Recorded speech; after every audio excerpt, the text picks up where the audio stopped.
Hello students, আজি আমি দশম শ্ৰেণীৰ অধ্যায় 4 কাৰ্বন আৰু তাৰ যৌগসমূহৰ পাঠটো আলোচনা কৰিম। এই অংশটিত আমি পৰ্যাবৃত্ত তালিকাৰ 118টা মৌলৰ ভিতৰত 18টা মৌলৰ নাম, পৰমাণু ক্ৰমাংক, চিহ্ন, ইলেক্ট্ৰনীয় বিন্যাস, যোজ্যতা এইবোৰৰ বিষয়ে আলোচনা কৰিম। লগতে সম্ভ্ৰান্ত গেছ মৌলসমূহৰ নামো শিকিম আৰু সিহঁতৰ চিহ্নৰ লগতে পৰমাণু ক্ৰমাংকৰ বিষয়েও জানিম। আৰু সহযোজী বান্ধনীনো কাক বোলে, সহযোজী বান্ধনীৰ প্ৰকাৰসমূহ কি কি তাৰ বিষয়েও আমি আলোচনা কৰিম। হাইড্ৰোজেন অণু, অক্সিজেন অণু, নাইট্ৰোজেন অণুৰ গঠনৰ বিষয়েও আমি শিকিম। আহাচোন আমি ভিডিঅটো আৰম্ভ কৰো। আমি এটা এটাকৈ আৰম্ভ কৰো। প্ৰথমতে চিহ্নৰ বিষয়ে শিকিম, তাৰ পিছত ইলেক্ট্ৰনীয় বিন্যাস আৰু তাৰ পাছত যোজ্যতা। এতিয়া প্ৰথমতে আমি চাম হাইড্ৰোজেনৰ বিষয়ে। হাইড্ৰোজেনৰ চিহ্ন হ'ল H। তাৰ পিছত আছে 2 নম্বৰ মৌলটোৰ নাম হ'ল আমাৰ হিলিয়াম। হিলিয়ামৰ চিহ্ন হ'ল He। 3 নম্বৰ মৌলটো হ'ল লিথিয়াম। লিথিয়ামৰ চিহ্ন হ'ল Li। 4 নম্বৰ মৌলটো হ'ল বেৰিলিয়াম। বেৰিলিয়ামৰ চিহ্ন হ'ল Be। 5 নম্বৰ হ'ল বৰন। বৰনৰ চিহ্ন হ'ল B। 6 নম্বৰ হৈছে কাৰ্বন। কাৰ্বনৰ চিহ্ন হ'ল C। 7 নম্বৰ মৌলটোৰ নাম হ'ল নাইট্ৰোজেন। নাইট্ৰোজেনৰ চিহ্ন হ'ল N। 8 নম্বৰ মৌলটো হ'ল অক্সিজেন। অক্সিজেনৰ চিহ্ন হ'ল O। 9 নম্বৰ মৌলটোৰ নাম হ'ল ফ্লৰিন। ফ্লৰিনৰ চিহ্ন হৈছে F। 10 নম্বৰ মৌলটোৰ নাম হ'ল নিয়ন। নিয়নৰ চিহ্ন হ'ল Ne। 11 নম্বৰ মৌলটোৰ নাম হ'ল সোডিয়াম। সোডিয়ামৰ চিহ্ন হৈছে Na। এইকেইটা তোমালোকে মনত ৰাখিবা। ইয়াৰ পিছত আমি ইলেক্ট্ৰনীয় বিন্যাসৰ বিষয়ে আলোচনা কৰো। আমি জানো যে পৰমাণু কক্ষ এটাত সৰ্বোচ্চ ইলেক্ট্ৰন থাকিব পাৰে 2n²। এতিয়া এই n টো হৈছে কক্ষপথৰ সংখ্যা। ইয়াতে যদি n ৰ ঠাইত আমি 1 বহুৱাও তেনেহলে কি হ'ব চোৱা। n যদি 1 বহুৱাই এই সূত্ৰটোত 2.1² মানে 2.1 মানে হ'ল 2। তাৰ মানে আমাৰ প্ৰথম যিটো কক্ষ আছে সেই কক্ষটোত সৰ্বোচ্চ 2টা ইলেক্ট্ৰনহে সোমাব পাৰিব। তাতকৈ বেছি ইলেক্ট্ৰন সোমাব নোৱাৰে। বেছি ইলেক্ট্ৰন থাকিলে তাৰ পিছৰ কক্ষটোলৈ গুচি যাব। এতিয়া আমি দ্বিতীয় কক্ষটো চাওঁ। দ্বিতীয় কক্ষটোত কেইটা ইলেক্ট্ৰন সোমাব পাৰিব। যদি আমি ইয়াত n 2 বহাও তেনেহলে কি হ'ব 2.2² হ'ব নহয় জানো। n ৰ মানটো 2। 2.2² মানে 2² কৰিলে কিমান হ'ব 4। 4 × 2 মানে কিমান হ'ব 8। তাৰ মানে থাৰ্ড ঘৰত আমাৰ ইলেক্ট্ৰন কেইটা সোমাব পাৰিব 8টা। ঠিক তেনেকে আমি n যদি 3 বহাও তেনেহলে ইয়াত আহিব 18টা। তাৰ মানে তৃতীয় ঘৰত 18টা মৌল সৰ্বোচ্চ সোমাব পাৰিব। এতিয়া আমি ইলেক্ট্ৰনীয় বিন্যাসসমূহ ইয়াত লিখো। এতিয়া হাইড্ৰোজেন। হাইড্ৰোজেনৰ পৰমাণু ক্ৰমাংকৰ পৰা আমি ইলেক্ট্ৰনীয় বিন্যাস লিখিব লাগিব। প্ৰত্যেকৰে পৰমাণু ক্ৰমাংকৰ পৰাহে আমি ইলেক্ট্ৰনীয় বিন্যাসটো লিখিম। এতিয়া ইয়াতে এটা ইলেক্ট্ৰন আছে। আমি কি পাইছিলো প্ৰথম ঘৰত সৰ্বোচ্চ 2টা সোমাব পাৰি। ইয়াত যেতিয়া এটাই আছে গতিকে আমি ইয়াত 1 লিখিম। দ্বিতীয়টো চোৱা হিলিয়াম। হিলিয়ামৰ চোৱা এটা ঘৰত কেইটা আছে ইলেক্ট্ৰন। ইয়াত পৰমাণু ক্ৰমাংক 2। সৰ্বোচ্চ 2টাই থাকিব পাৰে এটা ঘৰত গতিকে ইয়াতে আমি 2 লিখিলো। এতিয়া 3 নম্বৰটো চোৱা লিথিয়াম। লিথিয়ামত কিমান আছে 3টা। প্ৰথম ঘৰত আমি কেইটা ৰাখিব পাৰো 2টা ৰাখিলো। ৰাখি আমি ডট এটা দিম। এতিয়া যেটা ইলেক্ট্ৰন বেছি থাকে সেইটো পিছৰ ঘৰলৈ গুচি যাব। পিছৰ ঘৰত কেইটা থাকিব পাৰে সৰ্বোচ্চ 8টা থাকিব পাৰে। এতিয়া ইয়াতে 3টা আছিল নহয়, বাকী কেইটা থাকিল আমাৰ এটা। সেইটো আমাৰ দ্বিতীয় ঘৰত সোমাব ইলেক্ট্ৰনটো। বুজি পাইছা। এতিয়া 4 নম্বৰটো হ'ল বেৰিলিয়াম। বেৰিলিয়ামৰ তেনেকে প্ৰথম ঘৰত 2টা সোমাব আৰু বাকী থকা 2টা পিছৰ ঘৰত সোমাব। ঠিক তেনেকে বৰন। বৰনৰ 5 হলে কিমান হ'ব 2.3। 6 নম্বৰত আছে কাৰ্বন। কাৰ্বনৰ হ'ব 2.4। তাৰ মানে এইটো যেতিয়ালৈকে 8 নহয় তেতিয়ালৈকে ইলেক্ট্ৰন ছেকেণ্ড ঘৰতে সোমাই থাকিব। তাৰ পিছত আছে আমাৰ নাইট্ৰোজেন। নাইট্ৰোজেনৰ হ'ব 2.5। তাৰ পিছত আছে অক্সিজেন। অক্সিজেনৰ হ'ব 2.6। 9 নম্বৰত আছে ফ্লৰিন। ফ্লৰিনৰ হ'ব 2.7। তাৰ পিছত আহিলে আমাৰ নিয়ন। নিয়নৰ হ'ব 2.8। এতিয়া এইটো ইলেক্ট্ৰনীয় বিন্যাসত আমাৰ সেকেন্ড ঘৰটো সম্পূৰ্ণ হৈ গল এতিয়া ইয়াতকৈ যদি 8তকৈ যদি আৰু বেছি থাকে তেতিয়া হলে পিছৰ ঘৰত ইলেক্ট্ৰন গুচি যাব মানে 3 নম্বৰ কক্ষটোত যাব এতিয়া আমাৰ সোডিয়ামৰ কিমান আছে 11 আছে গতিকে ইয়াত কিমান আহিব 2.8.1 বুজি পাইছা এতিয়া মানে বেছি থকা ইলেক্ট্ৰনটো আমাৰ 3 নম্বৰ ঘৰটোত গুচি গল হৈছে এতিয়া আমি যোজ্যতাৰ বিষয়ে জানো আহা পৰমাণু এটাৰ বা মৌল এটাৰ যোজক কক্ষত থকা ইলেক্ট্ৰনৰ সংখ্যাই হৈছে যোজ্যতা এতিয়া আমাৰ বাহিৰৰ কক্ষত এইকিটা হৈছে বাহিৰৰ কক্ষ শেষৰ কক্ষটো মানে এই বাহিৰৰ যদি বাহিৰৰ কক্ষত 1 2 3 আৰু 4 থাকে তেনে হলে পৰমাণুটোৰ যোজ্যতা সেই সংখ্যাটোই হ'ব আৰু 5 বা 5তকৈ যদি বেছি থাকে তেতিয়া হলে আমি 8ৰ পৰা বিয়োগ কৰি যোজ্যতা নিৰ্ণয় কৰিব লাগিব এতিয়া আমি চাও আহা ইয়াৰ বাহিৰৰ কক্ষ এটাই গতিকে ইয়াত কেটা ইলেক্ট্ৰন আছে এটাই আছে গতিকে ইয়াৰ যোজ্যতা হ'ব 1 ঠিক তেনেকৈ তাৰ পিছৰটো দুটাই আছে 2 হ'ব তাৰ পিছৰটো আমাৰ বাহিৰৰ কক্ষটো হলে এইটো বাহিৰৰ কক্ষত কেটা ইলেক্ট্ৰন আছে এটা গতিকে ইয়াৰ যোজ্যতা কিমান হ'ব 1 তাৰ পিছৰটো চাও আহা পিছৰটো বাহিৰৰ কক্ষত কেটা ইলেক্ট্ৰন আছে দুটা গতিকে ইয়াৰ যোজ্যতা হ'ব 2 তাৰ পিছৰটো চোৱা আকৌ কিমান হ'ব 3টা ইলেক্ট্ৰন আছে নহয় গতিকে ইয়াৰ যোজ্যতা হ'ব 3 তাৰ পিছৰটোত আছে আমাৰ 4টা ইলেক্ট্ৰন ইয়াৰ যোজ্যতা হ'ব 4 এতিয়া ইয়াতটো 4টা হৈ গল 4তকৈ পিছৰটোত বেছি আছে 5 আছে যেতিয়া 4তকৈ বেছি থাকে আমি কি কৰিম 8ৰ পৰা বিয়োগ কৰিম এতিয়া ইয়াৰ বাহিৰৰ কক্ষত আছে 5টা ইলেক্ট্ৰন 8ৰ পৰা যদি আমাৰ 5 বিয়োগ কৰা হয় কিমান থাকিব 3 গতিকে ইয়াৰ যোজ্যতা হ'ব 3 তাৰ পিছৰ কক্ষটোত চোৱা পিছৰ ইলেক্ট্ৰনীয় বিন্যাসটোৰ কক্ষটোত কেটা আছে ইলেক্ট্ৰন 6টা 8ৰ পৰা যদি আমি 6 বিয়োগ কৰো কিমান থাকিব 2 তাৰ পিছৰ কক্ষটো চোৱা কেটা আছে 7টা আছে 8ৰ পৰা যদি আমি 7 বিয়োগ কৰো কিমান থাকিব 1 8ৰ পৰা 8 বিয়োগ কৰিলে কিমান হ'ব 0 হৈছে তাৰ পিছৰ ইলেক্ট্ৰনীয় বিন্যাসটো চোৱা আকৌ বাহিৰৰ কক্ষটোত কেটা ইলেক্ট্ৰন আছে আমাৰ এটা ইলেক্ট্ৰন তাৰ মানে তাৰ যোজ্যতা হ'ল 1 এইখিনিলৈকে বুজি পাইছা এতিয়া আমি আকৌ পিছৰখিনি চাও আহা এতিয়া আমি বাকি থকা মৌল কেইটাৰ বিষয়ে জানো আহা 12 নম্বৰত আছে মেগনেছিয়াম প্ৰথমতে আমি চিহ্নখিনি চাই লৈছো মেগনেছিয়ামৰ চিহ্ন হ'ল Mg 13 নম্বৰত আছে এলুমিনিয়াম এলুমিনিয়ামৰ চিহ্ন হ'ল Al 14 নম্বৰত আছে সিলিকন সিলিকনৰ চিহ্ন হ'ল Si 15 নম্বৰত আছে ফসফৰাছ ফসফৰাছৰ চিহ্ন হ'ল P 16 নম্বৰত আছে সালফাৰ সালফাৰৰ চিহ্ন হ'ল S 17 নম্বৰত আছে ক্লোৰিন ক্লোৰিনৰ চিহ্ন হ'ল Cl 18 নম্বৰত আছে আৰ্গন আৰ্গনৰ চিহ্ন হ'ল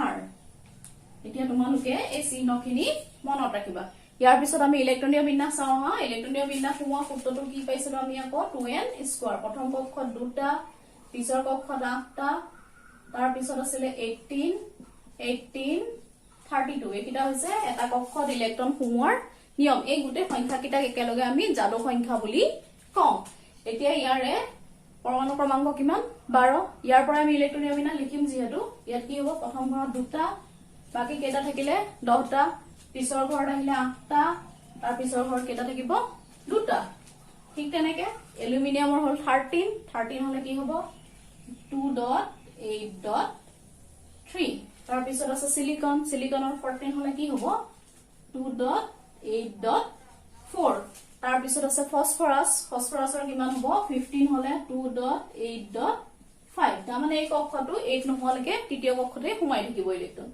তাৰ পিছত আছে সালফাৰ সালফাৰৰ আছে 2.8.6 তাৰ পিছত আছে ক্লোৰিন ক্লোৰিনৰ কিমান হ'ল 2.8.7 আৰু শেষৰটো হৈছে আৰ্গন আৰ্গনৰ কিমান হ'ব 18 হলে 2.8.8 এতিয়া আমি শেষৰ কক্ষৰ পৰা যোজ্যতা উলিয়াম শেষৰ কক্ষৰ ইলেক্ট্ৰন কেইটা আছে ইয়াত কেইটা আছে দুটা আছে যদি সৰ্বোচ্চ 4 লৈকে থাকে তেনেহলে আমি হেতুৱে লিখো গতিকে প্ৰথমটোৰ যোজ্যতা কিমান হ'ব 2 তাৰ পিছৰটোৰ কিমান আহিব 3 তাৰ পিছৰটো কিমান আহিব 4 এতিয়া এইটো 5 হৈ গল নহয় 4 কে ডাঙৰ হল কি কৰিম আমি 8 পৰা বিয়োগ কৰিব লাগিব নহয় জানো 8 পৰা যদি 5 বিয়োগ কৰো কিমান থাকিব 3 থাকিব গতিকে ইয়াৰ যোজ্যতা হল 3 এতিয়া তোমালোকে এটো মনত ৰাখিবা ফসফৰাছে কেতিয়াবা যোজ্যতা 5 দেখুৱায় এটো হৈছে ব্যতিক্ৰমী ধৰ্ম ইয়াৰ এটা 3,5 লিখিবা তোমালোকে তাৰ পিছৰটো হল সালফাৰ 8 - 6 মানে 2 আকৌ 8 - 7 মানে কিমান আহিব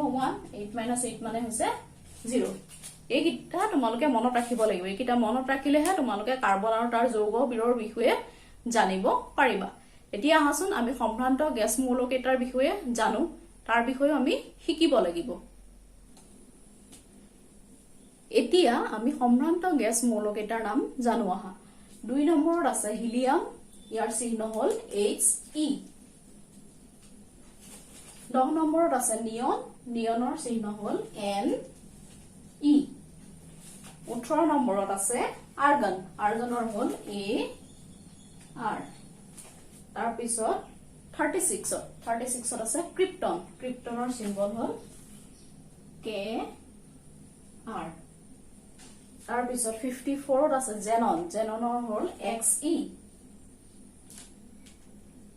তাৰ পিছত আছে ৰেডন 56ত ৰেডনৰ সিম্বল হল বা চিহ্ন হল Rn এতিয়া এই যিকিটা সম্ভ্ৰান্ত গ্যাস মৌল আছে এইকিটা কাৰো লগত বিক্ৰিয়া নকৰে কাৰণ ইহঁতৰ বাহিৰৰ কক্ষকেইটা সম্পূৰ্ণ হৈ থাকে গতিকে ইহঁত সদায় সুস্থিৰ অৱস্থাত থাকে আৰু যিকোনো পৰমাণুৱে ইহঁতৰ সুস্থিৰ ইলেক্ট্ৰনীয় বিন্যাস লাভ কৰিব বিচাৰে সেই কাৰণে সিহঁতে কি কৰে বান্ধনী গঠন কৰে ইটো হিটুৱে মৌলৰ লগত এতিয়া বান্ধনী আছে দুই প্ৰকাৰৰ আয়নীয় বান্ধনী আৰু সহযোজী বান্ধনী এই চেপ্টাৰটোত আমি সহযোজী বান্ধনীৰ বিষয়ে শিকিম দুটা পৰমাণুৰ মাজত সমভাৱে ইলেক্ট্ৰনৰ ভাগ বতৰা হৈ সৃষ্টি হোৱা বান্ধনীবোৰক সহযোজী বান্ধনী বুলি কোৱা হয় এই সহযোজী বান্ধনী আছে তিনি প্ৰকাৰৰ এক বান্ধনী দ্বি বান্ধনী আৰু ত্ৰি বান্ধনী এইকিটা তোমালোকে জানিব লাগিব এক বান্ধনী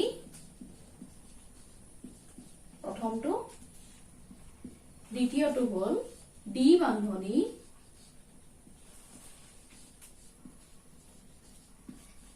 আৰু 3 নম্বৰটো হল ত্ৰি বান্ধনী এতিয়া আমি প্ৰত্যেকটো বান্ধনীৰ বিষয়ে বেলেগে বেলেগে আলোচনা কৰিম প্ৰথমতে আমি এক বান্ধনীৰ বিষয়ে জানো আহা দুটা পৰমাণুৰ মাজত যদি এজোৰ ইলেক্ট্ৰন সমভাৱে ভাগ বতৰা হয় তেতিয়া হলে এক বান্ধনীৰ সৃষ্টি হয় আৰু এক বান্ধনীক আমি এডাল চুটি ৰেখাৰ সহায়ত উপস্থাপন কৰো এনেকুৱাকে মানে এজোৰ ইলেক্ট্ৰন ভাগ বতৰা হ'ব ইলেক্ট্ৰন দুজোৰ এনেকে থাকিব ইলেক্ট্ৰনটো আমি ডট চিটৰ সহায়ত লিখিব পাৰো তোমালোকে জানা এনেকে যদি দুটা ডট থাকে তেতিয়া হলে আমি তাৰ ঠাইত এনেকে এক বান্ধনী এডাল দিব পাৰিম দুটা পৰমাণুৰ মাজত ইয়াৰ পিছত আমি আকৌ দ্বি বান্ধনীৰ বিষয়ে শিকো আহা দ্বি বান্ধনী হৈছে দুটা পৰমাণুৰ মাজত যদি দুজোৰ ইলেক্ট্ৰন সমভাৱে ভাগ বতৰা হয় তেতিয়া দ্বি বান্ধনীৰ সৃষ্টি হয় দ্বি বান্ধনী মানে কেইটা ইলেক্ট্ৰন থাকিব সৃষ্টি হ'বলে 4টা ইলেক্ট্ৰন থাকিব দুজোৰ ইলেক্ট্ৰন বুলি কৈছে নহয় গতিকে 4টা ইলেক্ট্ৰন আৰু ইয়াক দুডাল চুটি ৰেখাৰ সহায়ত উপস্থাপন কৰা হয় মনত থাকিব এতিয়া আমি আকৌ ত্ৰি বান্ধনীৰ বিষয়ে জানো আহা ত্ৰি বান্ধনী দুটা পৰমাণুৰ মাজত তিনিজোৰ ইলেক্ট্ৰন সমভাৱে ভাগ বতৰা হলে সৃষ্টি হয় গতিকে ত্ৰি বান্ধনীত কেইটা ইলেক্ট্ৰন থাকিব টোটেল 6টা ইলেক্ট্ৰন থাকিব হয়নে আৰু এই প্ৰথম জোৰৰ কাৰণে থাকিব এডাল বান্ধনী পিছৰ জোৰৰ কাৰণে এডাল বান্ধনী তাৰ পিছৰ জোৰৰ কাৰণে এডাল বান্ধনী তিনিডাল বান্ধনী সেই কাৰণে ইয়াক ত্ৰি বান্ধনী বুলি কোৱা হয় এতিয়া আমি কি গম পালো যে দুটা পৰমাণুৰ মাজত যদি ইলেক্ট্ৰন সমভাৱে ভাগ বতৰা হয় তেতিয়া হলে সহযোজী বান্ধনীৰ সৃষ্টি হয় সহযোজী বান্ধনী হৈছে তিনি প্ৰকাৰৰ এক বান্ধনী দ্বি বান্ধনী আৰু ত্ৰি বান্ধনী এক বান্ধনী হৈছে দুটা পৰমাণুৰ মাজত ইলেক্ট্ৰন সমভাৱে ভাগ বতৰা হৈ সৃষ্টি হোৱা বান্ধনী ইয়াক এডাল চুটি ৰেখাৰ সহায়ত উপস্থাপন কৰা হয় দ্বি বান্ধনী হল দুটা পৰমাণুৰ মাজত দুজোৰ ইলেক্ট্ৰন অৰ্থাৎ 4টা ইলেক্ট্ৰন সমভাৱে ভাগ বতৰা হৈ সৃষ্টি হোৱা বান্ধনী ইয়াক দুডাল চুটি ৰেখাৰ সহায়ত উপস্থাপন কৰা হয় আৰু আমি তৃতীয়টো কি জানিলো যে ত্ৰিবান্ধনীৰ বিষয়ে ত্ৰিবান্ধনী হল দুটা পৰমাণুৰ মাজত তিনিযোৰ ইলেক্ট্ৰন সমভাৱে ভাগ বতৰা হৈ সৃষ্টি হয় আৰু ইয়াতে তিনিযোৰ ইলেক্ট্ৰন থাকে মানে 6টা ইলেক্ট্ৰন থাকে আৰু ইয়াক তিনিডাল চুটি ৰেখাৰ সহায়ত উপস্থাপন কৰা হয় এতিয়া আমি প্ৰত্যেকটো বান্ধনীৰ গঠনৰ বিষয়ে আলোচনা কৰো আহা এটা উদাহৰণ হাইড্ৰোজেন অণুৰ গঠনৰ বিষয়ে জানো আহা হাইড্ৰোজেন অণু তোমালোকে প্ৰয়োজনীয়খিনি নিজৰ নিজৰ টুকা বহীত লিখি লবা এতিয়া হাইড্ৰোজেন যদি আমি পৰমাণু বুলি কওঁ তেতিয়া তাৰ সংকেতটো হয় H আৰু হাইড্ৰোজেন অণু বুলি কোৱাৰ লগে লগে ইয়াৰ সংকেতটো হ'ব H2 এতিয়া ইয়াৰ বিষয়ে আমি আলোচনা কৰিম প্ৰথমতে আমি হাইড্ৰোজেন পৰমাণুটোৰ পৰমাণু ক্ৰমাংক লিখিব লাগিব তাৰ ইলেক্ট্ৰনীয় বিন্যাস আৰু যোজ্যতা আমি লিখিব লাগিব তাৰ বিষয়ে আমি জানিব লাগিব আমি আলোচনা কৰিছো নহয় জানো ইতিমধ্যে এতিয়া হাইড্ৰোজেনটো আমি ইয়াত H বুলি লিখিছো সিম্বলটো লিখিছো হাইড্ৰোজেনৰ পাৰমাণবিক সংখ্যা কিমান বুলি পাইছিলো আমি অকনমান আগতে শিকিছিলো নহয় জানো কিমান আছিল 1 is equal 1 লিখিবা তাৰ পিছত আকৌ হাইড্ৰোজেনৰ ইলেক্ট্ৰনীয় বিন্যাস ইয়াৰ বিষয়ে আমি অলপ আগতে আলোচনা কৰিছো হাইড্ৰোজেনৰ ইলেক্ট্ৰনীয় বিন্যাস is equal হ'ব 1 ঠিক তেনেকৈ আকৌ হাইড্ৰোজেনৰ যোজ্যতাও কিমান হ'ব 1 এই হ'ব এতিয়া হাইড্ৰোজেনে কি কৰিব তাৰ ওচৰৰ যেটো সম্বন্ধ গেছ আছে তাৰ ওচৰত কোন সম্বন্ধ গেছ আছে আমি চাৰ্টখন শিকিছিলো নহয় ওচৰৰ সম্বন্ধ গেছ আছে হিলিয়াম হিলিয়ামৰ হৈছে 2 নহয় জানো গতিকে ইয়াৰ ওচৰতে আৰু এটা সম্বন্ধ গেছ আছে নিয়ন নিয়ন হলেতো বহুত দূৰ গতিকে এই ওচৰটোৰে সজ্জা লাভ কৰিব বিচাৰিব গতিকে হিলিয়ামৰ সজ্জা লাভ কৰিবলৈ ইয়াত এটাহে আছে আৰু কেটা লাগিব 2 হ'বলে এটা লাগিব গতিকে হি তাৰ একেই পৰমাণু এটাৰ লগতে এডাল বান্ধনী গঠন কৰিব এক বান্ধনী গঠন কৰিব তাৰ মানে এটাকৈ ইলেক্ট্ৰন সমভাৱে ভাগ বতৰা কৰিব কৰি এক বান্ধনীৰ সৃষ্টি কৰিব এতিয়া হাইড্ৰোজেনৰ বান্ধনীটো চাওঁ প্ৰথমতে ফুটচিত্ৰ লিখি লওঁ হাইড্ৰোজেন এই হাইড্ৰোজেনটোৰ কাৰণে এটা ইলেক্ট্ৰন আছে নহয় গতিকে ইয়াৰ ফুটচিত্ৰ এফালে দিলো প্লাস চিহ্ন এটা দিলো নেক্সট হাইড্ৰোজেনটো লিখিলো বেলেগ এটা হাইড্ৰোজেন পৰমাণুৰ লগত বিক্ৰিয়া কৰিব নহয় সেইটো হাইড্ৰোজেনৰ পাৰমাণবিক সংখ্যা কিমান 1 গতিকে বান্ধনীত অংশগ্ৰহণ কৰা ইলেক্ট্ৰনৰ সংখ্যা ইয়াৰ 1 হ'ব যিকিটাই বান্ধনীত অংশগ্ৰহণ কৰিব সেইকিটা সদায় প্লাস চিহ্নৰ ফালে থাকিব টেন্স টু চিন দিয়াৰ পিছত হাইড্ৰোজেন পৰমাণু দুটা লিখিম আৰু মাজত ইলেক্ট্ৰন দুটা আমি লিখিম প্ৰথমটোৰ কাৰণে এইটো ডাল আহিলে আৰু সেকেন্ডটোৰ কাৰণে এইটো ডাল আহি পেলে হাইড্ৰোজেনটো আহিলে এতিয়া হাইড্ৰোজেনে তাৰ ওচৰৰ সম্বন্ধ গেছ হিলিয়ামৰ সজ্জা লাভ কৰিব বিচাৰিব নহয় হিলিয়ামৰ কেটা আছিল দুটা গতিকে এই হাইড্ৰোজেনে কি কৰিব এই দুয়োটা ইলেক্ট্ৰন গ্ৰহণ কৰিব আৰু এই হাইড্ৰোজেনটো দুয়োটা ইলেক্ট্ৰন ল'ব ললে কি হল ইউ হিলিয়ামৰ সজ্জা লাভ কৰিলে আৰু ইউ হিলিয়ামৰ সজ্জা লাভ কৰিলে আৰু ইহঁতৰ মাজত কেটা ইলেক্ট্ৰন আছে দুটা মানে বান্ধনী কি হ'ব এক বান্ধনী এটো অৰ দি পেলাই তোমালোকে হাইড্ৰোজেন সিঙ্গল বান্ধনী বা এক বান্ধনী হাইড্ৰোজেন লিখিব পাৰিবা আৰু এটো অৰ দি পেলাই তোমালোকে এটো হাইড্ৰোজেন অণু বুলি লিখিব পাৰা এটো হৈছে এটা এক বান্ধনীৰ উদাহৰণ এতিয়া আমি অক্সিজেন অণুৰ বিষয়ে আলোচনা কৰো আহা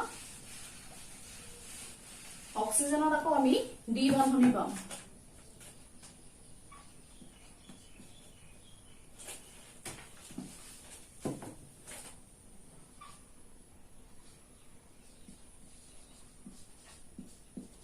অক্সিজেন অণু অক্সিজেন অণুৰ সংকেতটো হ'ল O2 পৰমাণু বুলি ক'লে হ'ব O আৰু অণু বুলি ক'লে হ'ব O2 এতিয়া আমি অক্সিজেনৰ প্ৰথমতে পৰমাণু ক্ৰমাংকৰ বিষয়ে লিখিম আকৌ আগৰ নিচিনাকে ওৰ পাৰমাণবিক সংখ্যা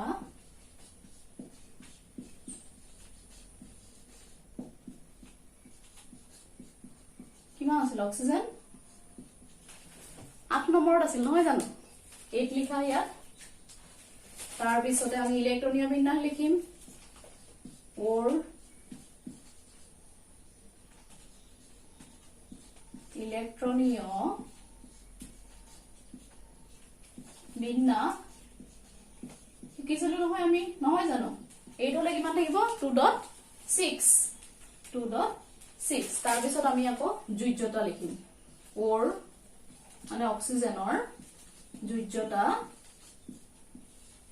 কিমান হ'ব 8 আছে নহয় বাহিৰত 8 - 6 মানে কিমান 2 এতিয়া অক্সিজেন পৰমাণু দুটাই প্ৰত্যেককে দুটাকৈ ইলেক্ট্ৰন সমভাৱে ভাগ বতৰা কৰিব কৰি ওচৰৰ যিটো সম্ভ্ৰান্ত গেছ আছে ইয়াৰ হেতু হৈছে নিয়ন নিয়নৰ ইলেক্ট্ৰনীয় বিন্যাস হ'ল 2 ডট তাৰ মানে বাহিৰৰ কক্ষত 8টা ইয়াৰ সজ্জা লাভ কৰিব এতিয়া আমি অক্সিজেনৰ বিষয়ে ফুটচিত্ৰৰ বিষয়ে চাওঁ হা প্ৰথমতে আমি অক্সিজেন পৰমাণুটো লিখিলো ইয়াৰ দুটা ইলেক্ট্ৰন নহয় আমি ইলেক্ট্ৰনৰ ফুটচিত্ৰত ডটও ব্যৱহাৰ কৰো ক্ৰসও ব্যৱহাৰ কৰো দুটা ক্ৰস ইফালে দিলো বাকি দুটা ইফালে দি দিয়া আৰু দুটা ইফালে দি দিলে প্লাস চিন দি আমি আকৌ নেক্সট অক্সিজেনটো লিখিলো দুটা বান্ধনীত অংশগ্ৰহণ কৰিব গতিকে প্লাস চিনৰ ফালে দিলো আৰু বাকি কিটা বেলেগ ফালে দিলো এতিয়া এই চাৰিটা ইলেক্ট্ৰন মাজত আহি যাব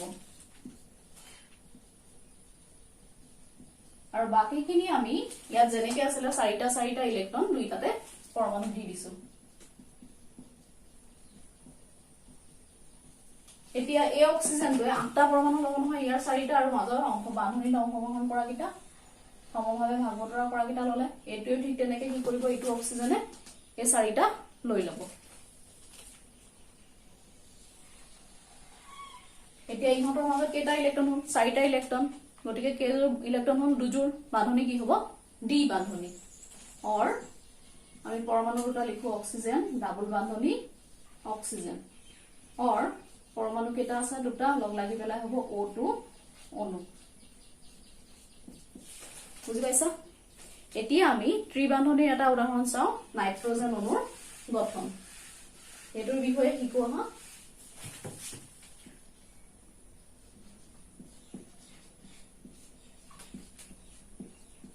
নাইট্ৰজেন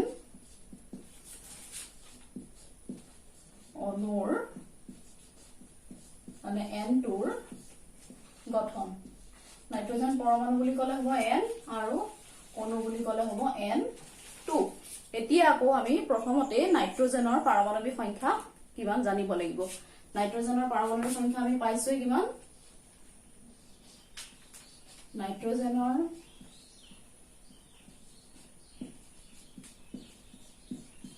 পাৰমাণৱিক সংখ্যা 7 তাৰ পিছত নাইট্ৰজেনৰ আমি ইলেক্ট্ৰনীয় বিন্যাস লিখিম নাইট্ৰজেনৰ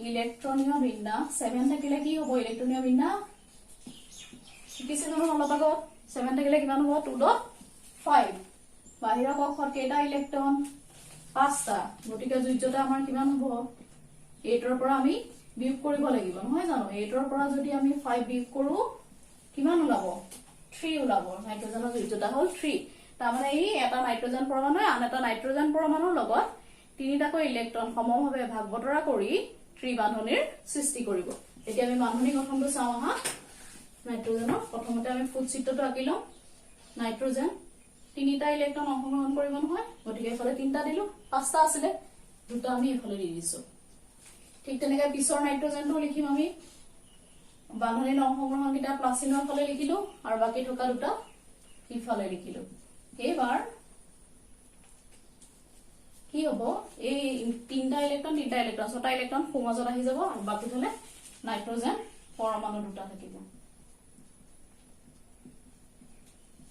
আৰু বাকি থকা ইলেক্ট্ৰন দুটা আমি দুফালে দি দিলো হৈছে এতিয়া আমি বান্ধনীৰ অংশগ্ৰহণ কৰা কেইটাৰ সৈতে ৰাউন্ড কৰিলো ইয়াৰ 8টা হৈ গ'ল 6টা আৰু দুটা 8টা হ'ল ঠিক তেনেকৈ ইয়াতো আকৌ আমি ৰাউন্ড কৰিলো কিমানটা হ'ল 8টা হৈ গ'ল দুইটাই কি হ'ল সুস্থিৰ অৱস্থা লাভ কৰিলে এতিয়া ইহঁতৰ মাজত তিনিযোৰ ইলেক্ট্ৰন আছে গতিকে পৰমাণু দুটাৰ মাজত কি আহিব তিনিডাল বান্ধনী আহিব ত্ৰিবান্ধনী N triple bond N or ইয়াক আমি কি বুলি লিখিব পাৰো N2 অণু ঠিক তেনেকৈ আমি বেলেগ বেলেগ পৰমাণুৰ গঠন ইয়াৰ সহায়ত লিখিব পাৰিম তোমালোকে যদি ভিডিঅ'টিৰ পৰা উপকৃত হৈছা তেন্তে চেনেলটো সাবস্ক্ৰাইব কৰিবা লগতে কাষতে থকা বেল আইকনটো প্ৰেছ কৰিবলৈ নাপাহৰিবা যাতে মই পুনৰ ভিডিঅ' আপলোড কৰাৰ লগে লগে তোমালোকৰ তাত নটিফিকেশন যায় ভিডিঅ'টো মনোযোগেৰে চোৱাৰ বাবে সকলোকে ধন্যবাদ জনালো।